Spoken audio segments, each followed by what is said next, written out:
기도하겠습니다. 존귀하시고 거룩하신 아버지 하나님 감사합니다. 하나님께서 거룩하시니 우리도 거룩하기를 원합니다. 성령님 이 시간 함께하여 주셔서 참으로 거룩한 마음으로 거룩한 예배의 시간이 될 수 있게 하시고 하나님의 살아있고 항상 계신 생명의 말씀을 우리 마음에 담을 수 있도록 역사하여 주시옵소서. 아버지 하나님께 감사와 찬양과 영광을 올려드리며 예수님의 이름으로 감사하며 기도드리옵나이다. 아멘. 이 시간은 사마리아 여인과 두 번째 표적, 세 번째 시간입니다. 우리가 구원론에서 생수의 능력과 혜택에 대해서 알아보도록 하겠습니다. 생수, 즉 다시 말하면 성령님이 우리에게 주시는 능력과 혜택이 어떤 것인지 살펴보겠습니다. 첫째, 거듭나게 한다는 내용입니다. 요한복음 3장 3절에. 둘째 혜택은 하나님 나라를 볼 수 있게 한다는 것입니다. 요한복음 3장 5절입니다. 세 번째, 하나님 나라에 들어가게 하신답니다. 요한복음 3장 3절입니다. 네 번째는 영생을 얻게 하신다는 거예요. 요한복음 6장 52절로 58절입니다. 다섯 번째로는 하나님의 자녀가 되게 하는 일입니다. 이것이 요한복음 1장 12절에 나오고요. 여섯 번째는 멸망하지 않게 하신다고 약속을 하십니다. 요한복음 3장 16절, 요한복음 5장 24절에 말씀을 하고 있고요. 일곱 번째는 심판받지 않게 한다는 거예요. 요한복음 5장 24절에요. 이 모든 혜택들이 생수를 통해서 온다고 이 여인에게 하시는 말씀입니다. 생수가 거하는 장소는 어디일까요? 또 이 생수를 어느 수준까지 마셔야 하며 생수가 거하는 장소의 여러 가지 이름들과 언제 우리가 이 생수를 마시게 되는지 푸뉴마와 파라클레토스의 차이점에 대해서 살펴보면 이제 자세하게 알 수 있습니다. 요한복음 7장 38절입니다. 나를 믿는 자는 성경의 이름과 같이 그 배에서 생수의 강이 흘러나리라 하시니. 아멘. 요한복음 7장 39절을 보겠습니다.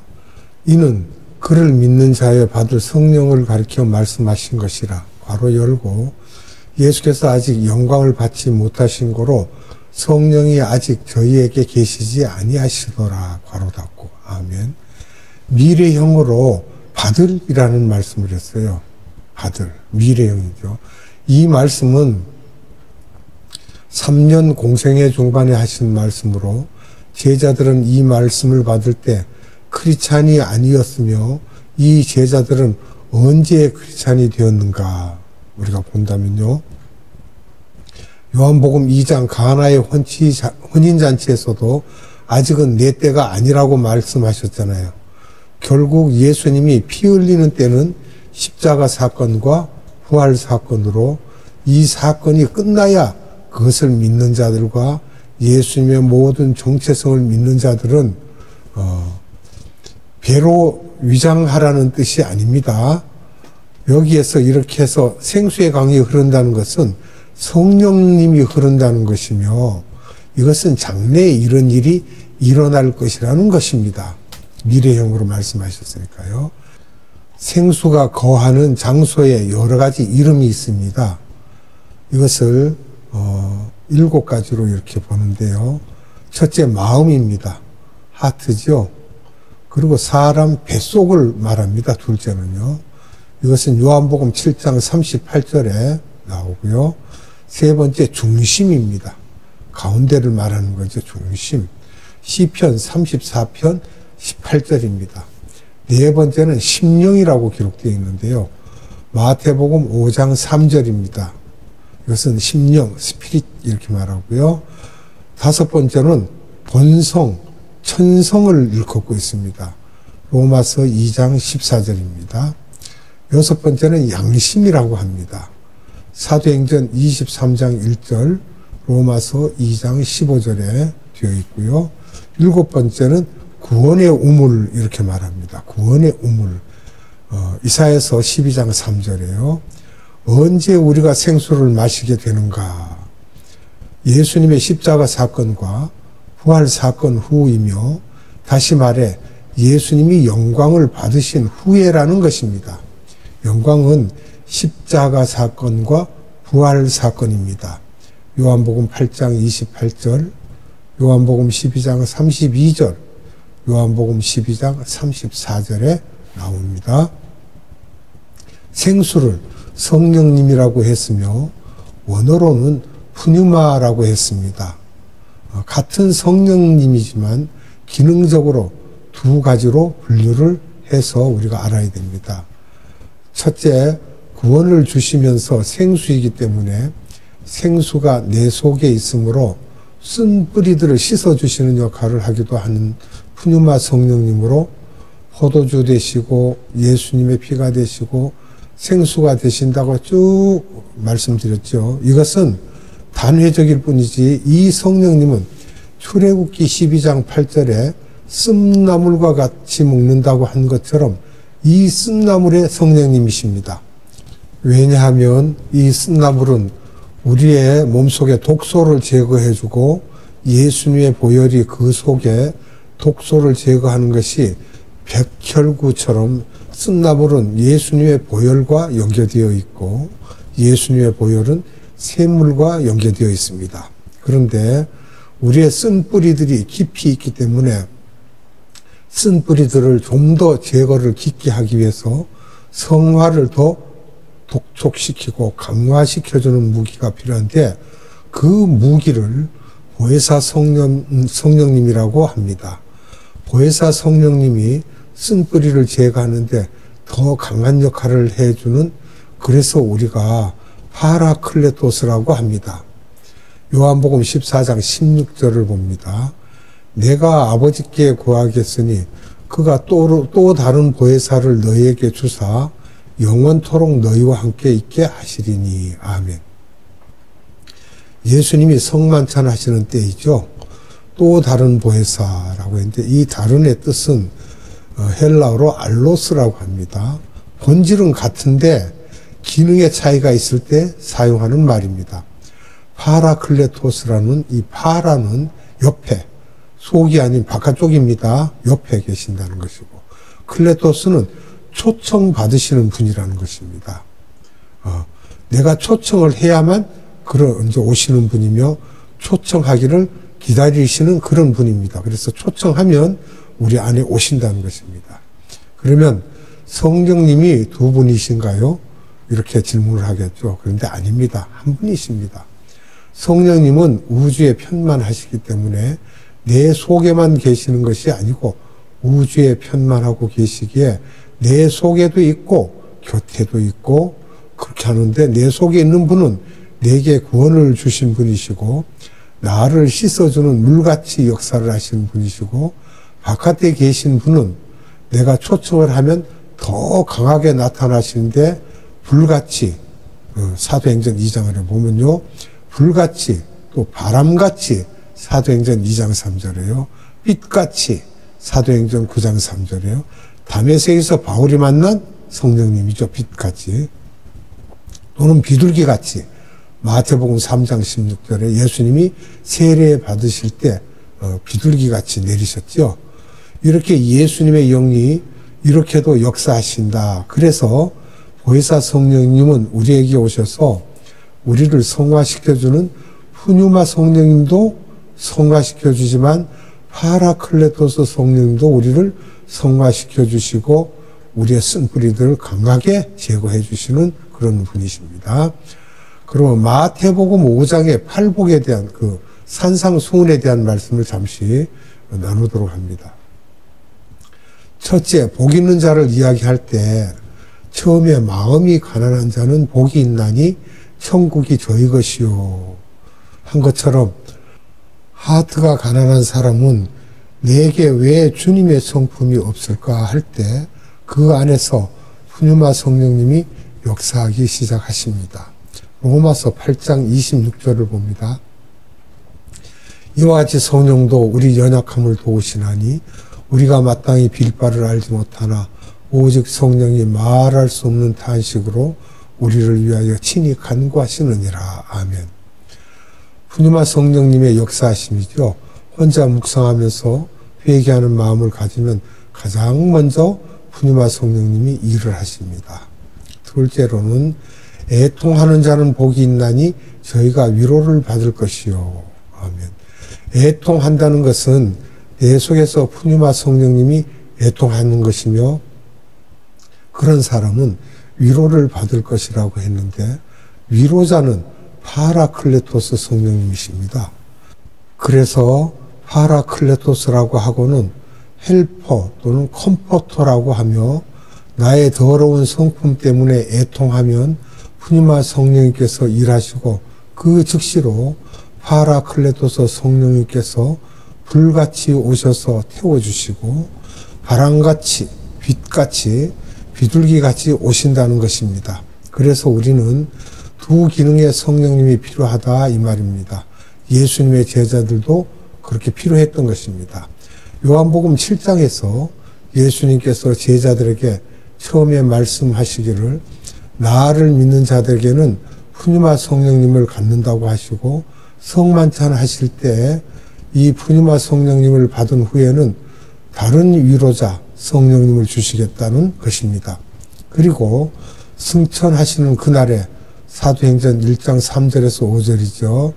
너희들 예루살렘을 떠나지 마라. 내가 너희에게 약속한 것이 올 때까지 떠나지 말라는 것을 담고 있습니다. 그것은 파라클레토스 성령님입니다. 사도행전 1장에서는 제자들이 이미 푸뉴마 성령님을 받았죠. 그것은 예수님이 부활하시는 순간에 그것을 믿고 푸뉴마 성령님을 받은 것입니다. 그리고는 40일이 지나서 마지막 날에 내가 약속한 것을 기다리라고 하시고는 너희들이 성령으로 세례를 받으리라고 하셨습니다. 이때의 성령은 파라클레토스 성령님을 받는 사건으로 이것을 오순절 성령 세례라고 합니다. 그리고 사도행전 2장 4절에서 저들이 성령으로 충만하여라고 하신 것은 성령 세례를 받은 자들은 이미 성령으로 충만하신 것이었습니다. 세 번째로 푸뉴마 성령님을 받는 것은 단회적이지만 파라클레토스 성령님 성령 세례 받는 것은 다회적입니다. 그래서 성령 세례는 끊임없이 우리가 받아야 하는 것입니다. 성령 세례 받고 성령 충만 받는 것을 이사야, 바울, 요한은 성령님의 기름 부으심이라고 했습니다. 이사야서 61장 2절에요. 고린도후서 1장 21절, 요한일서 2장 20절과 27절입니다. 이렇게 사마리아 여인은 예수님을 통해서 성령론, 샘물, 구원론까지 다 우리가 들었습니다. 사마리아 여인의 그 다음 질문을 생각하면 우리 조상들이 그리심 산에서 예배를 드리고 저 아래에 있는 다른 우리 형제들은 모리아산 예루살렘에서 예배를 드리는데 어디에서 드리는 것이 참 예배입니까? 이제 이렇게 묻게 되죠. 사마리아 여자가 성령론과 구원론을 다 깨달은 다음에는 예배론으로 들어가는 장면입니다. 예수님의 대답을 보면요. 아버지께 예배를 드릴 때가 있다고 하십니다. 예배는 아버지께 드리는 것입니다. 그러니까 성부 하나님이시죠. 아직까지 십자가 사건이 일어나지 않았기 때문에 지금이 너희들이 있는 산에서 드리지만 때가 있는데 그 때가 되면 너희들이 아버지에게 예배를 드릴 텐데 그때는 십자가 사건과 부활 사건이 지난 후이며 그때에는 이 산도 아니고 저 산도 아니며 장소가 중요하지 않으며 신약에 와서 교회라는 단어가 에클레시아라고 하는데 이 말은 불림받아 나왔다. 클레시아는 모임으로 불림을 받아 나온 사람들의 모임이다 이 말입니다. 우리는 이미 예수님에 의해서 성령님에 의해서 불리움을 받아 이 세상에서 나온 사람들이며 사탄의 손에서 노임을 받은 사람들로 이런 사람들의 모임을 에클레시아라고 하며 어셈블리, 집합 또는 모임 이렇게 합니다. 어셈블리라고 하는데 교단 중에 하나님의 성회를 어셈블리 오브 갓이라고 하는 것은 하나님의 모임이라는 것입니다. 마태복음 18장 20절에서 두세 사람이 모이면 내가 너희들과 같이 있겠다고 하셨습니다. 그래서 나 혼자도 성전이지만 두세 사람이 모이면 그것이 교회입니다. 1세기에서 2세기 때 보면 다들 건물이 아니고 크리스찬들의 모임을 교회라고 했습니다. 사도 바울이 편지를 쓸 때에도 에베소에 있는 교회, 고린도에 있는 교회가 빌딩이 아니고 집 또는 뜰에서 크리스찬들의 모임을 말했지 건물을 갖고 말하지 않았습니다. 로마 카톨릭 정교회로부터 해서 조직체가 되면서 구약적인 사고 방식으로 성전을 지어야만 한다는 정교회, 카톨릭의 내부 구조를 성전처럼 해놓았던 것입니다. 예배 대상을 보면 그 예배 대상은 삼위 하나님이다. 성부 하나님, 성자 하나님, 성령 하나님인데 그 중에 가장 대표적이신 성부 하나님이십니다. 예배 방법이 있죠. 신령과 진정으로 드리라는 것입니다. 진리를 말하고 있다는 것이죠. 건물을 짓고 그 속에서 동물을 잡는 것이 예배가 아니라는 것입니다. 여기서 우리가 여러 가지로 나눠보면 성령 안에서 예배를 드려야 됩니다. 예배를 드릴 때 성령이 주시는 지혜로, 성령이 주시는 지식으로, 성령이 주시는 가르침으로, 성령의 열매, 은사, 성령이 주시는 영분별력으로, 성령이 주시는 평화도로, 성령이 주시는 격려하는 마음, 앙휘하는 마음으로, 성령이 주시는 능력으로 찬양하고 경배하고, 이 성령이 이제 그러니까 예배가 인간들에게 보여주기 위해서가 아니고 칭찬받기 위해서, 내 민족을 위해서, 조직의 뜻을 위해서 프로그램 중에 하나이기 때문에 우리 교단에서 전통을 하니까 해야 하고 하는 이런 모든 것들은 다 쓸모없는 것들입니다. 그래서 그런 교단 교리의 전통 때문에 예수님 안에서 성령님의 예배가 많이 방해를 받게 되었지요. 이렇게 예수님이 받으시는 예배는 성령 안에서 드리는 예배인데 그래서 영과 진리로 예배할지니라라고 하셨습니다. 그 다음에 진정으로라는 말인데 진정으로 트루스, 진실이다. 요한복음 14장 6절에서 나는 길이요 진리요라고 하셨는데 이렇게 진리라고 번역하지 않고 사탄이 이렇게 우리를 혼돈하게 하는 것인데 번역을 통해서 그러면 또 복음성가 중에서도 비성서적인 가사들이 엄청나게 많이 있습니다. 가사 내용도 듣다 보면 어떤 것은 성서적이고 어떤 것은 비성서적인 것이 있어서 혼돈될 때가 많습니다. 진정 진리는 예수님이시다. 이것은 다른 말로 기독론으로 예수님에 관한 모든 가르침입니다. 그러니까 성령으로 감동된 예수님에 관한 이야기이며 예수님은 말씀입니다. 요한복음 1장 1절에 말씀이 육신이 되어서 이 땅에 오셨다고 하셨죠. 그분이 하나님이십니다. 그래서 예수님은 말씀이고요. 진리라는 말은 다른 말로는 말씀입니다. 변개되지 않고 무한 것이기 때문에 결국 예배는 성령으로 감동된 예수님에 관한 말씀에 집중하여야 하는 것입니다. 그러니까 성경 공부도 그렇고 설교도 그렇고 찬양도 그렇고 우리 기도도 그렇고 다 예수님께 집중해야 한다 이 말입니다. 예수님 빠진 예배는 예배가 아니며 우리들은 말씀을 전해도 그렇고 무엇을 하든지 성령님과 기독론으로 예수님 이야기만 하고 그분만 쳐다보는 예배가 참예배입니다. 이 참예배의 정의를 깨달은 사마리아 여자는 당신은 그럼 메시아군요. 그리스도시군요. 이렇게 이제 알게 된 거예요.